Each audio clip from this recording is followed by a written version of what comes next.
والسلام على سيد الأنبياء والمرسلين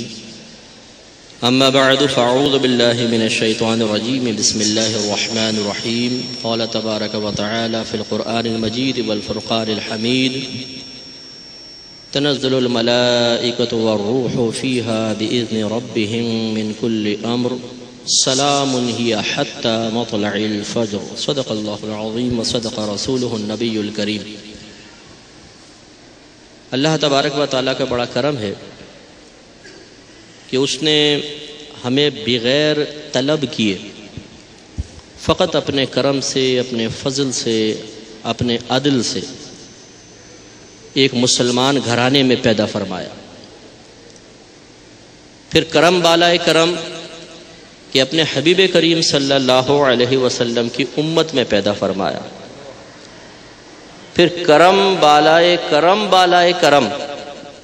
کہ اس نے ہمیں اپنے حبیب کریم صلی اللہ علیہ وسلم سے محبت کرنے والا بنایا۔ یہ وہ احسانات ہیں،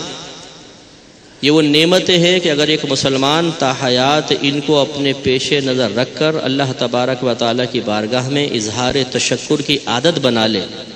تو کبھی بھی کمی نعمت کے شکوے میں مبتلا نہیں ہو سکتا۔ لیکن پھر اللہ تبارک و تعالیٰ نے اپنے حبیب کریم صلی اللہ علیہ وسلم کے صدقے میں مزید نعمت عطا فرمائی کہ وہی ہمارا خالق ہے، مالک ہے، وہ جانتا ہے کہ یہ بتقاضائے بشریت ہزارہا گناہ کریں گے، خطائیں کریں گے، دنیا کی مشغولیت بڑھ جانے کے باعث کثیر اعمال کے ارتکاب پر قادر نہ ہوں گے، تو اللہ تبارک و تعالیٰ نے ہمیں ایسے مواقع فراہم کر دیے کہ جس میں کم وقت میں ہم بہت زیادہ عبادات کا نفع حاصل کر سکتے ہیں، ثواب حاصل کر سکتے ہیں، اللہ تبارک و تعالیٰ کی بارگاہ میں درجات اور قرب کے حصول کے سلسلے میں تھوڑے سے عمل سے بہت زیادہ پا سکتے ہیں، اور اپنے سابقہ گناہوں کے کفارے کی احسن کوشش کر سکتے ہیں۔ انہی میں سے ایک بہترین موقع، ایک بہترین بابرکت رات شب قدر بھی کہلاتی ہے۔ اس رات میں اللہ تعالیٰ نے جسے سورہ قدر میں ارشاد فرمایا کہ اس رات میں فرشتے اور جبریل امین اپنے اللہ تبارک و تعالیٰ کے حکم سے مختلف امور کے لیے نازل ہوتے ہیں، اور یہ رات طلوع فجر تک سلامتی کی رات ہے۔ تو ہمیں اللہ تبارک و تعالیٰ کے اس احسان کی قدر کرنی چاہیے۔ جتنے ہمارے پوری دنیا میں دیکھنے والے بہن اور بھائی ہیں، ان سے ہماری گزارش ہے کہ ان راتوں کی ہمیں واقعی قدر کرنی چاہیے۔ ویسے تو یہ مشہور حدیث ہے، سرکار نے ارشاد فرمایا کہ شب قدر کو آخری عشرے کی طاق راتوں میں تلاش کرو، لیکن ایک بزرگ کا بہت پیارا فرمان عالی شان ہے، وہ فرماتے ہیں کہ تم جس رات کی قدر کر لو وہی شب قدر ہے۔ تو جو ممکنہ شب قدر کو پائے اور پھر بھی قدر نہ کرے، اور کوئی غیر شب قدر کو پائے لیکن اسے قدر والی بنا لے، تو ان دونوں میں بہت بڑا فرق ہے۔ تو اس لیے کوشش یہ کرنی چاہیے کہ جب یہ رات آئے تو بعض ہمارے بھائی بہن پوچھتے ہیں کہ جی کوئی وظیفہ بتا دیں، کوئی نمازیں بتا دیں، اور اکثر خواہشات ایسی ہوتی ہے کہ کوئی ایسی نفلی عبادت بتائیں کہ ہم کریں تو 1000 سال کی عبادت کا ثواب، 50,000 سال کی عبادت کا ثواب ملے۔ شاید ان کے ذہن میں ایک شارٹ کٹ لگانے کا کوئی ایسا کانسیپٹ ہوتا ہے کہ ایک ہی رات میں عبادت کر کے آئندہ پوری زندگی کا ابھی سے جمع کر لو اور پھر بے فکر ہو جاؤ۔ تو پہلے تو میں آپ کو ایک عرض کر دوں کہ اس قسم کی روایات جو اس طرح بڑی راتوں کے ساتھ منسوب کر کے پرچوں وغیرہ کے اندر آپ نے دیکھا ہے تقسیم ہوتی ہیں، ان میں اکثر روایات موضوع ہوتی ہیں، جھوٹی ہوتی ہیں، جس میں ثواب کے بیان میں بہت ہی زیادہ مبالغہ آرائی سے کام لیا گیا ہو، وہ اکثر روایات علماء اس کی علامت یہ بیان فرماتے ہیں وہ موضوع روایات ہوتے ہیں۔ ہونا یہ چاہیے کہ اس رات کا خصوصی طور پر پہلے سے اہتمام ہو، اور جیسے کہ نبی کریم صلی اللہ علیہ وسلم نے شب قدر کو صرف 27ویں کے ساتھ محدود نہیں فرمایا، 21، 23، 25، 27 اور 29 اگر مل جائے تو اب ہمارے ہاں المیہ یہ ہے کہ ہم 23 میں تو تھوڑی سی تیاری کرتے ہیں، 21 میں، 23 میں تھوڑے سے ایکٹیو ہوتے ہیں، 25 میں تھوڑا سا بھاگتے ہیں، 27 میں مکمل طور پہ میدان میں کود جاتے ہیں، اور جیسے یہ ختم ہوتی ہے تو 29 سے مکمل برکات حاصل کرنے کے لیے کوئی تیاری نہیں ہوتا۔ ہمارا ایک ذہن بن چکا ہے کہ 27 مل گئی تو یہی شب قدر ہے، اس میں عبادت کر لی تو گویا کہ ہم نے ان طاق راتوں کی قدر کر لی۔ ایسا نہیں ہے، ہمیں 29 کی بھی قدر کرنی ہے۔ اب یہ جو موجودہ الحمدللہ ہمیں رات حاصل ہوئی اور اس کی برکات ہمارے سامنے موجود ہیں، اس وقت بھی اللہ تعالیٰ کی ہزارہا رحمتیں ہم پر نازل ہو رہی ہیں۔ اس میں تمام دیکھنے والوں سے گزارش ہے کہ ایک تو عبادات کا ارتکاب، اعمال کا ارتکاب، اس میں نوافل بھی ہو سکتے ہیں، قرآن عظیم کی ترجمہ تفسیر کے ساتھ تلاوت،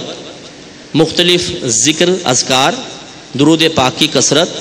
اور اس طرح جو ماشاءاللہ جیسے ایئر وائی پر ہماری یہ محفل ہو رہی ہے، مختلف اسکالرز آئیں گے، نعت خوان آئیں گے، اور کوشش یہ ہے کہ زیادہ سے زیادہ اس وقت کو اللہ تبارک و تعالیٰ اور اس کے رسول کریم جو ہم نے عمل کیے ہیں انہیں محاسبانہ نگاہ سے دیکھنے کے لیے اکثر افراد تیار نہیں ہوتے۔ ہونا یہ چاہیے کہ اپنی سابقہ زندگی پر اس رات میں ایک محاسبانہ نگاہ ڈالیں، کس کا حق مارا ہے، کس کا مال دبایا ہوا ہے، کس کو گالی بکی تھی، کس کے ساتھ نازیبہ سلوک کیے تھے۔ بہت سارے ایسے لوگ ہوں گے جو اپنی بیویوں پر ناجائز ظلم کرتے ہیں، ماں بہن کی گالیاں دینا، مارنا پیٹنا، بچوں کے سامنے ان کو ذلیل کر دینا، مہمانوں کے سامنے ذلیل کرنا، بار بار اس کو اس کی عورت ہونے کا احساس دلا کر یہ جتانا کہ میں حاکم ہوں تم محکوم، مجھے اللہ نے افضل بنایا اور تم حقیر مخلوق ہو۔ اور اسی طرح کسی کی ماں، کسی کی بیٹی، کسی کی بہن کو اتنا ذلیل کرنا کہ اسے اپنے عورت ہونے پر ہی شرمندگی ہونے لگ جائے، اس پر بھی سوچنا چاہیے۔ ایسے کوئی چودھری صاحب ہیں جو یہ حرکتیں کر رہے ہیں اور آ کے پھر نوافل پوری رات پڑھتے رہیں، تو اگر یہ سوچیں گے کہ میدان معاشر میں شب قدر کی برکت سے اللہ تعالیٰ مجھے اعلیٰ مقام عطا فرمائے گا، ہو سکتا ہے، لیکن ساتھ میں یہ بھی سوچیں کہ اگر یہ جس زوجہ کی میں نے بے عزتیاں کی ہیں اور ان کے ساتھ نازیبہ سلوک کیا ہے، کل بروز قیامت اگر اس نے میرے گریبان پکڑ لیا تو اس ایک رات نہیں، شاید پوری زندگی کی عبادات دینے کے بعد بھی مجھے نجات حاصل نہ ہو۔ وراثتیں دبائی ہوئی ہیں عورتوں کی، بہنوں کی، پھپھی کی، خالہ کی، ماؤں کی، اور کھا رہے ہیں اور ڈکار تک نہیں لیتے ہیں۔ لوگوں کے قرضے لینے کے بعد دینے کا ذہن ہی نہیں ہے، نمازیں قضا ہوئی ہیں، بری عادتوں نے مکمل طور پہ گھیرا ہوا ہے۔ طاق راتوں میں بھی بہت سے ایسے ہیں جو فحش ویب سائٹس کے وزٹ کرنے سے باز نہیں آتے، بد نگاہی جاری و ساری ہے۔ ان چیزوں پر بھی ہمیں توجہ کرنی ہے کہ یہ رات بڑی پاکیزہ رات ہے، بہت افضل رات ہے۔ اللہ تبارک و تعالیٰ کی رحمت چھماچھم برس رہی ہے۔ اللہ تبارک و تعالیٰ کی رحمت بہانے تلاش کرتی ہے۔ حقیقت یہ ہے کہ ہمارے گناہوں نے رب کی رحمت سے کچھ بھی نہیں بگاڑا۔ اگر وہ ہماری تمام زندگی کے گناہوں کو لمحے بھر میں بخش دے، وہ اس پہ یقیناً قدرت رکھتا ہے، بس توبہ کرنے والا اور اللہ تعالیٰ کی رحمت کو سنجیدگی کے ساتھ طلب کرنے والا ہونا چاہیے۔ تو اس محفل میں بیٹھ کر جب آخر میں انشاءاللہ دعا وغیرہ ہوگی،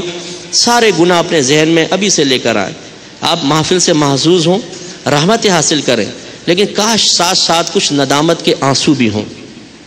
اپنے اعمال کا محاسبہ کر کے کاش اس بات کو بھی یاد رکھیں کہ شاید یہ آپ کی یا میری زندگی کی آخری محفل ہو اور اس کے بعد پھر ہمیں کوئی محفل حاصل نہ ہو۔ اللہ تعالیٰ سے دعا ہے کہ رب کریم ہمیں ارتکاب عمل اور اجتناب گناہ کی توفیق عطا فرمائے، آمین۔ وآخر دعوانا ان الحمدللہ۔ بہت بہت بہت جزائے خیر، اللہ آپ کو بھی عطا فرمائے حضرت، بہت بہت جزائے خیر۔ جی وسیم۔ جزاک اللہ، بہت نوازش جناب مفتی اکمل صاحب نے آج کی اس شب کے حوالے سے، ان پرنور ساعتوں کے حوالے سے،